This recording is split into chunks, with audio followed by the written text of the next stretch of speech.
नमस्कार साथियों, आइए बात करते हैं बुध का 12वें भाव में होना जातक के लिए कैसा होगा। बुध हमारा इंटेलिजेंट का कारक है। इंटेलिजेंसी जो होती है, तर्क वितर्क विश्लेषण, मतलब किसी बात पे तर्क वितर्क करके उसका विश्लेषण करके और उस सही निष्कर्ष पे पहुंचने की जो कला होती है वो बुध के पास होती है। कम्युनिकेशन का स्किल, शब्दों को कैसे पिरोना, वो राइटिंग, व्यापार, जो व्यापारिक दृष्टिकोण होता है वो बुध के पास होता है। बुध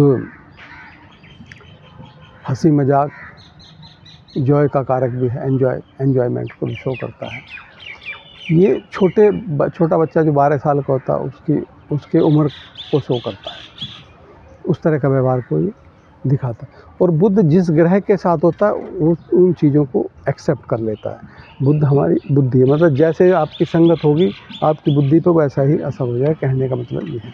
अब ये 12वें भाव में पहुंचता। 12वां भाव आपको चैरिटी को दिखाता है, सैय्यद सुख को दिखाता है, हॉस्पिटल, जेल, एकांत, योग और मुक्ति को दिखाता है, जीते जी मुक्ति को दिखाता है। ये मोक्ष का खाना बोला जाता है। यहाँ चीज़ों को देने की बात की जाती है, प्राप्त करने की नहीं। और बुध ग्रह जो हमारी बुद्धि है, मैंने अभी बताया था आपको एक वीडियो में, जो बुद्धि है वो चीज़ों को प्राप्त करने की बात करती है। और जो गुरु है मुझे बताता है कि कौन सी चीज़ आपको प्राप्त करने योग्य है और कौन सी आपको नुकसान कर सकती है। दोनों अलग चीज़ें हैं। तो बुद्धि जो है, चीज़ों को, भौतिक जगत में जो चीज़ें हैं उनको कैसे प्राप्त किया जाए, ये बुद्ध के पास हुनर होता है। मतलब इस बुद्धि के पास ये पावर होती है। बुद्ध आपके नर्व सिस्टम को भी शो करता है, न्यूरो जिसे बोलते हैं, उसका भी, कान का भी ये जो है उनका भी है, ये कारक है। 11वें भाव को और 3रे भाव को, राइट और लेफ्ट, हाथ और कान को शो करते हैं। तो यहाँ बुध आके कहते हैं कि 12वें भाव में कंफर्टेबल नहीं होता, क्योंकि गुरु की राशि मीन राशि काल पुरुष कुंडली में होती है। तो 12वीं राशि के अंदर, मीन राशि के अंदर जो बुध जो है कंफर्टेबल नहीं होता, इसको नीच बोल दिया जाता है। नीच का मतलब यहाँ ये बेहतर रिजल्ट, अपनी क्षमता के सबसे कम रिजल्ट, जो इसकी पावर है उसके सबसे कम रिजल्ट इस राशि में देता है। ये 12वें भाव में पहुँच गया। बुध तो है प्राप्त करने की बातें करने वाला, चीज़ों को इंटेलिजेंसी के थ्रू, डिस्कशन के, तर्क वितर्क विश्लेषण के थ्रू चीज़ों को प्राप्त करने के डॉक्यूमेंटेशन का कारक है। और ये यहाँ ये खाना कहता है त्यागने के लिए, दूसरों को त्यागने के लिए। तो बुध यहाँ वह भाव में बैठेगा तो यहाँ तो एक तरह से सब चीज़ों का वह, जो बुध की चीज़ें हैं उनका वह निश्चित है। ऐसा आदमी डॉक्यूमेंटेशन में कमज़ोर होगा, बोलेगा तो बोलता ही चला जाएगा। नर्व सिस्टम में कोई ग्रह इसको अफ्लेक्ट डाल दे तो नर्व सिस्टम में दिक्कतें पैदा कर सकता है। ये नर्व की वजह से स्किन पर होने वाले दाग धब्बे या खुजली, खारिश या शून्यपन को भी ये पैदा कर सकता है। तो जो बुध के कार्य तत्व, उनमें ये कमी देखने को यहाँ बैठने पे मिल जाती है। अगर ये अफ्लेक्शन में आ जाए तो ये कमियाँ निश्चित ही देखने को मिलेंगी। अब क्योंकि ये व्यय का कारक है, ऐसा आदमी बेकार के कामों में बुद्धि खर्च करेगा। क्योंकि और भगवान की जानने की बात है कि भगवान को, परमात्मा को जानने का खाना है, तो ये बुद्धि बल से, तर्क वितर्क से जानने की कोशिश करेगा। कोई भी बात अगर धर्म संगत कोई बात उनको समझाने की कोशिश कर रहा तो उस पर तर्क इतने खड़े कर देगा और तर्क बुद्धि से उसको नकार देगा। क्योंकि अध्यात्म और परमात्मा की प्राप्ति आस्था पे डिपेंड है। अगर आप आस्थावान नहीं है, ईश्वर के प्रति आस्था नहीं है आपकी, तो बताओ कैसे प्राप्त करोगे। तो यहाँ बैठ के बुद्ध आपको नींद ना आना, बोलना ही शुरू कर दिया तो बोलना ही शुरू कर दिया। पता चला हरिद्वार जाने के लिए बातें कर रहे थे, वो बातें चर्चा शुरू हुई कश्मीरी गेट से चल के, जी हमें वहाँ बस पकड़ के हरिद्वार जाना है। तो 3 घंटे हो गए कश्मीरी गेट पे खड़े हैं, उन्हीं कश्मीरी गेट की चर्चा करते रहेंगे और 3 घंटे हो गए अभी, और इतनी देर में तो कब के पहुँच जाएं। इस तरह की चीज़ें जो है देखने को, क्योंकि वो चर्चा इतनी लंबी कर देंगे जिनका जो एक बात में कहना है भाई वहाँ से बस पकड़ी मैं वहाँ पहुँचा, फिर वहाँ से वहाँ पहुँचा, बस इतना। लेकिन वो चर्चा चालू रहेगी बगैर मतलब के शब्दों का व्यय करना। ऐसे लोगों के नर्व सिस्टम कमज़ोर हो जाते हैं जो इस तरह की बातें करते हैं। अगर राहु वगैरह का आ जाए तो पैरालाइज वगैरह इस तरह की चीज़ें भी देखने को मिल सकती हैं, क्योंकि नर्व कमज़ोर यहाँ व्यय करने की बात करते हैं ये आदमी। क्योंकि बुद्ध यहाँ बैठ कर अपनी इंटेलिजेंस ही दिखाएगा, व्यापार करेगा। अब बताओ धर्म स्थान पर कैसा व्यापार करेगा? वो व्यापारी है, तो वहाँ से धन कमाने की कोशिश करेगा, मतलब धर्म की आड़ में काम कमाने की कोशिश करेगा वो आदमी नेगेटिव। और ठीक भी हुआ तो उतना कंफर्टेबल नहीं होगा। अब कि भाई किसी का बैठ गया तो वो करे क्या, वो तो वाणी का व्यय करेगा ही करेगा। तो ऐसे व्यक्ति को धर्म से जुड़ी व्यापार तो करना चाहिए, लेकिन धर्म के लिए करना चाहिए। धर्म से जुड़ा जैसे धार्मिक किताबों को बेचना, पूजा सामग्री का बेचना, लेकिन धर्म के हिसाब से। धर्म के हिसाब का मतलब है कि एक्स्ट्रा चार्ज, एक्स्ट्रा पैसा ना किसी से वसूल करें। वो ये सोच के शुरू करे कि ये मेरा धर्म बनता है कि लोग अपनी पूजा से मुक्त परमात्मा को प्राप्त करें, उनके लिए मैं सेवा कर रहा हूँ।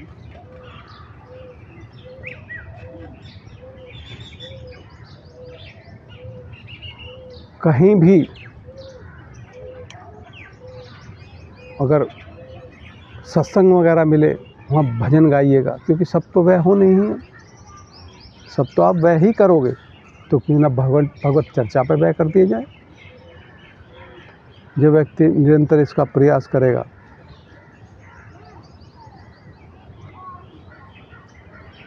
भगवत चर्चा पर अपने शब्दों को व्यय करेगा, भजन गाएगा, तो जो गुरु का जो प्रवृत्ति है वो तो नहीं बदलेगी, लेकिन गुरु का जो इंटेंशन है काम करने की, आप इन प्रयासों से उसको बदल सकते हैं। गुरु धन बढ़ाने की, बुद्ध धन बढ़ाने की बात करता है, व्यापार की बात करता है। तो जब अगर सत्संग मिल गया, भजन गाने लगे, भजन सत्संगियों में रहने लगे, और धीरे धीरे इनके विचार में परिवर्तन आया, तो ये धन तो कमाएंगे, धन कमाने के बारे में सोचेंगे, लेकिन धन समाज के कल्याण के लिए इनका एक इंटेंशन बन जाए इनकी, तो इनकी